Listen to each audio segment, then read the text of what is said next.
Salut! Et oui, ça y est, on est au mois de décembre. La magie arrive, Noël approche à grands pas, on y sera bientôt. C'est fou, je n'ai pas vu les derniers mois passer.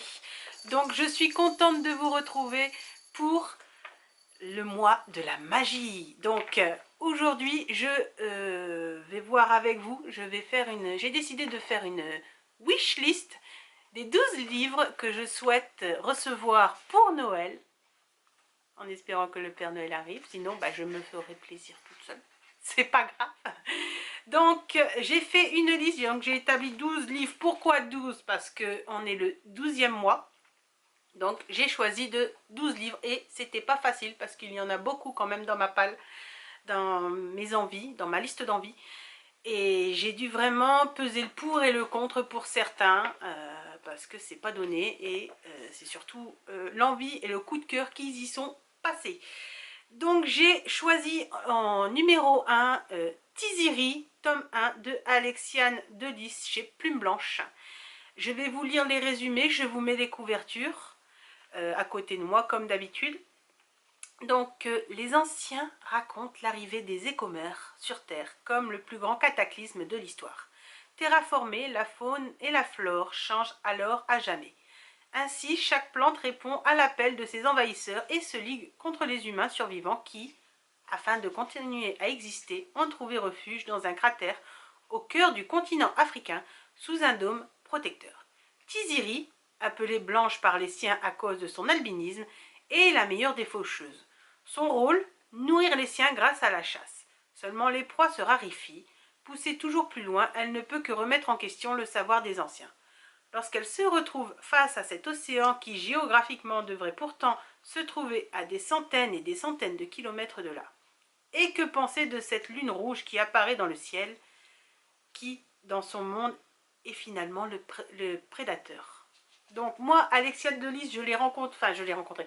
J'ai lu cet auteur pendant le confinement. J'ai lu sa trilogie Les ailes d'émeraude et franchement, c'est un énorme coup de cœur. Je les ai. Et franchement, je veux continuer à lire d'autres livres d'elle en espérant ne pas être déçue.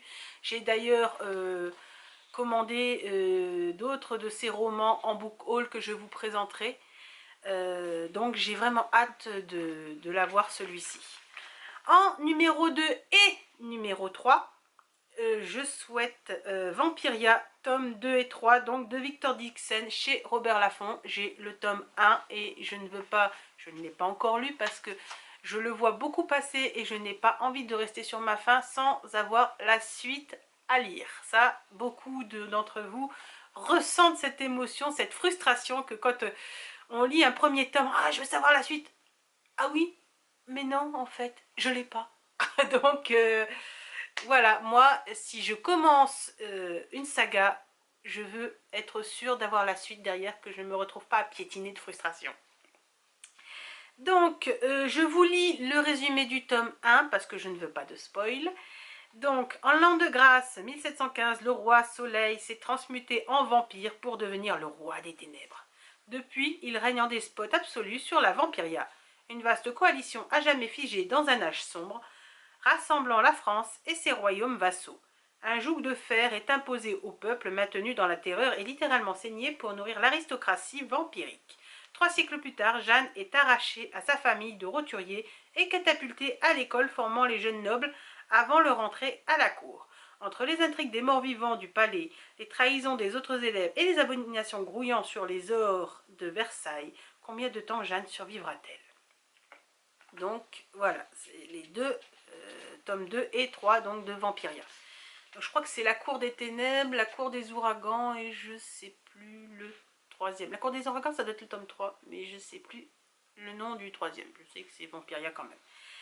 Le livre souhait numéro 4, beaucoup en ont parlé, beaucoup l'ont adoré et donc du coup j'ai envie de le lire. C'est L'été où tout a fondu de Tiffany McDaniel aux éditions Gallmeister.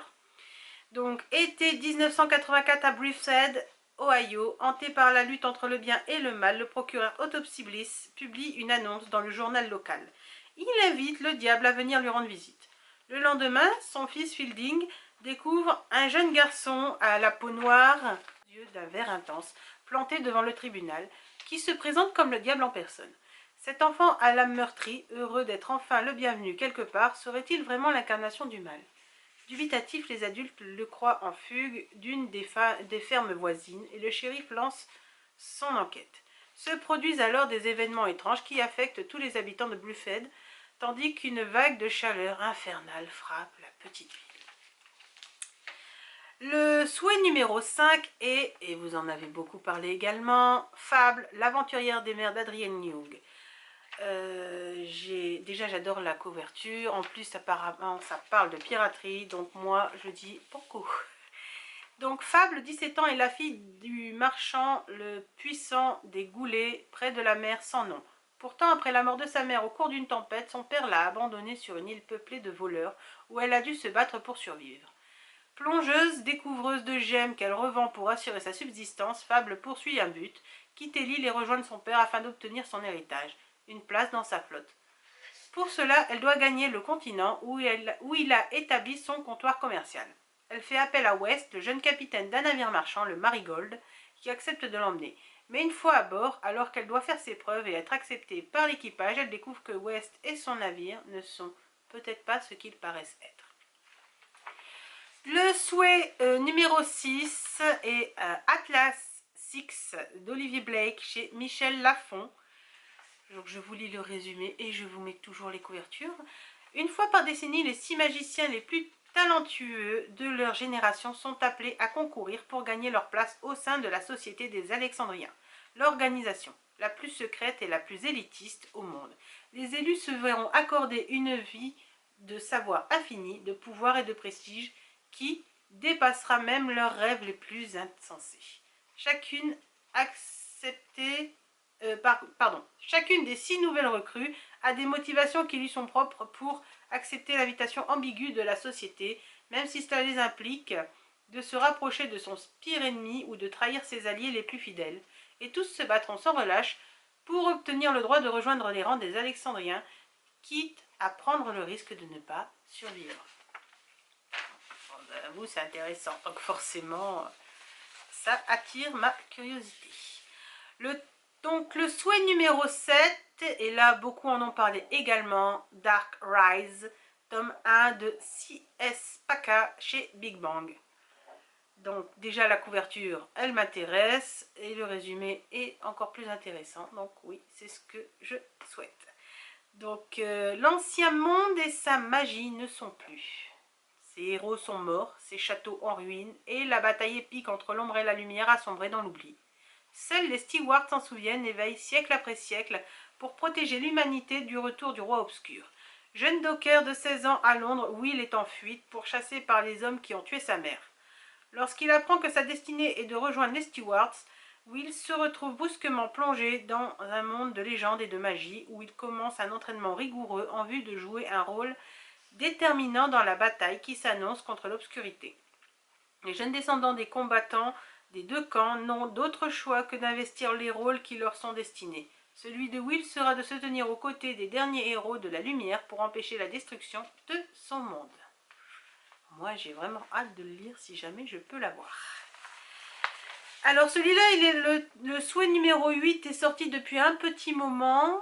Et c'est vrai que ça fait un moment qu'il me fait de l'œil. Donc voilà, c'est Serpent and Dove de Shelby Mayurin chez De Saxus. Donc vous avez été beaucoup à avoir aimé. Donc je voudrais me faire mon avis. Et j'adore la couverture. Il y a 2 ans, Louise a fui son clan et s'est réfugiée dans la ville de Césarine, où les sorcières, comme elles sont craintes, chassées et brûlées. La jeune femme a renoncé à la magie et vit désormais de petits larcins. Alors qu'elle prépare le vol d'une bague magique très rare, les événements vont s'enchaîner pour tout faire basculer dans le chaos. De son côté, Reid, un chasseur assermenté par l'église, vit sa vie selon un seul principe, ne pas laisser une seule sorcière en vie. Son chemin n'aurait jamais dû croiser celui de Louise, mais un concours de circonstances va les rapprocher malgré eux et les contraindre à une union impossible et inattendue, le saint mariage. Oh, génial! La guerre entre les sorcières et l'église est ancienne et les dangereux ennemis de Louise représentent une terrible menace. Partagée entre ses sentiments croissants et sa nature, la jeune femme va devoir faire un choix entre le cœur et la raison. Je vais continuer un petit peu dans la sorcellerie avec le souhait numéro 9. La couverture déjà m'attire énormément. Axa Heaven, tome 1, le cercle des sorcières de Sacha Peyton Smith chez Casterman.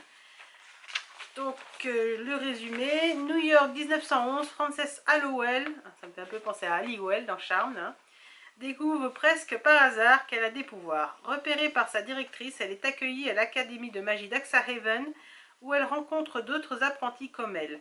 La jeune fille déchante vite lorsqu'elle réalise que les sorciers enseignés ne servent qu'à devenir une bonne maîtresse de maison.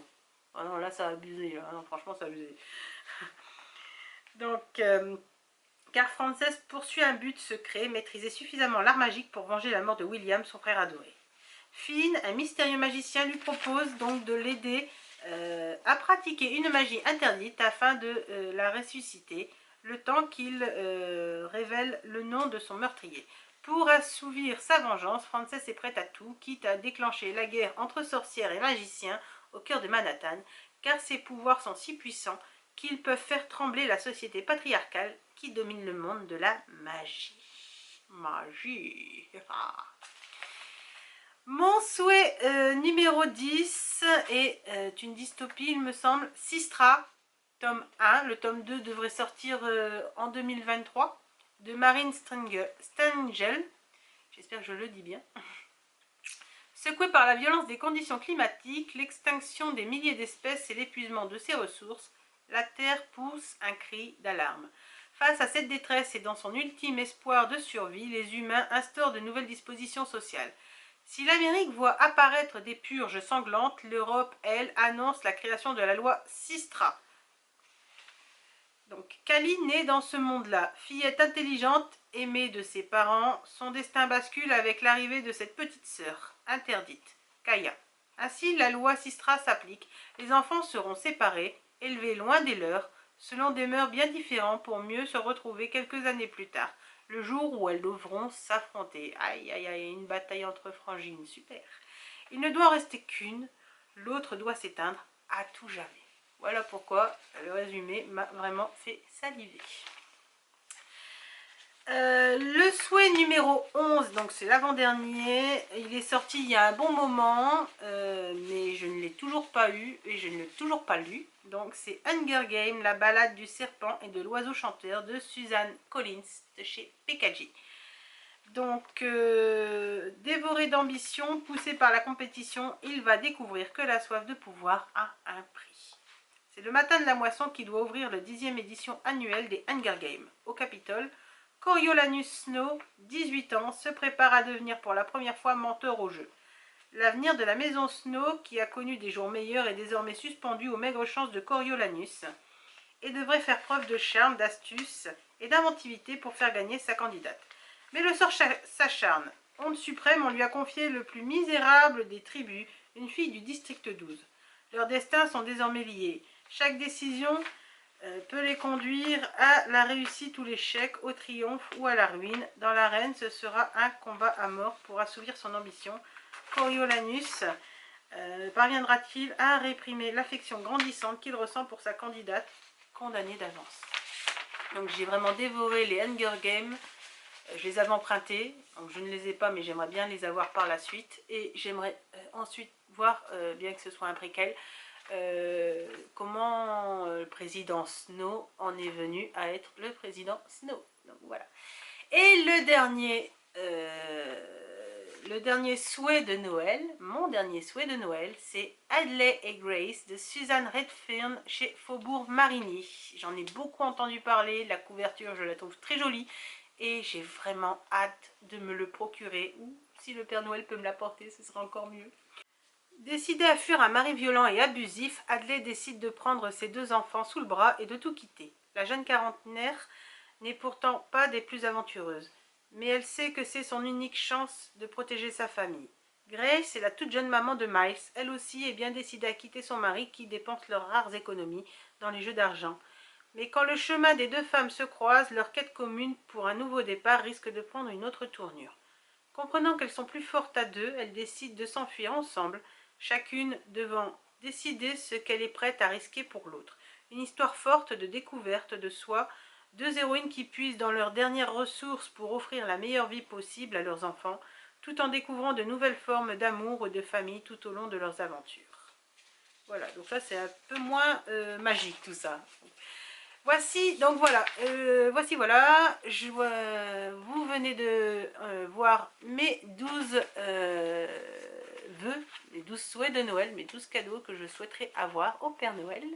Si cette vidéo vous a plu, mettez un petit pouce, abonnez-vous, mettez un commentaire si certains livres vous intéressent, si les résumés vous tentent, je serai ravie d'échanger avec vous.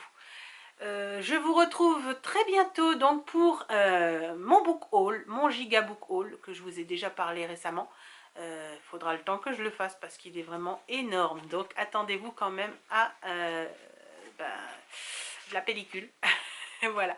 Je vous dis à très bientôt pour le book haul. Allez, ciao ciao!